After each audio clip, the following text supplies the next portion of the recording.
Hey everyone, welcome back to the Rideshare Hub. My name is Harley, and in today's video, I'm going to be telling you guys why you should quit driving for Uber, or if you're considering driving for Uber, why you should just not. But before I give you my reasons, use our link down below to sign up for Solo. If you guys don't know what Solo is yet, it's an app that lets you receive guaranteed pay, and when you use our link below to sign up, they will also send you $10 free. Literally just for signing up, and this is free to use anywhere in the country, so go ahead and do that. And now let's get back to the video. One of the biggest reasons that honestly should be enough to make every Uber or Lyft driver quit is that you are not getting paid enough.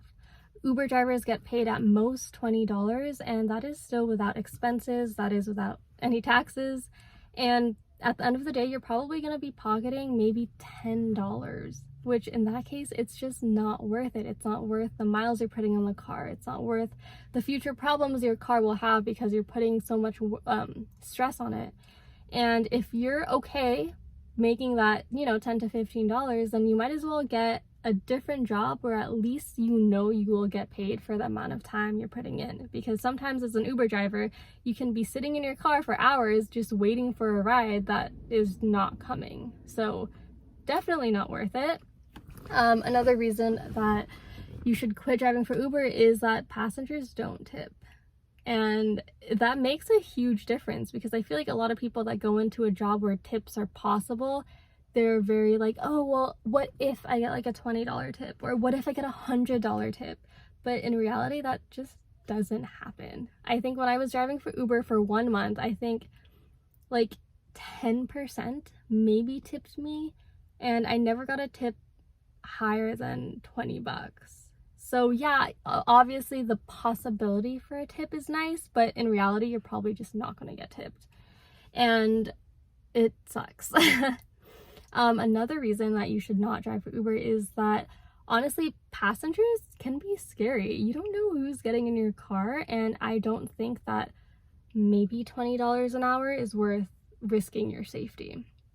Another big reason is that your car will get destroyed. I mean, as much as you would like to think that people will respect your car, especially if you have a nice car, it will get destroyed.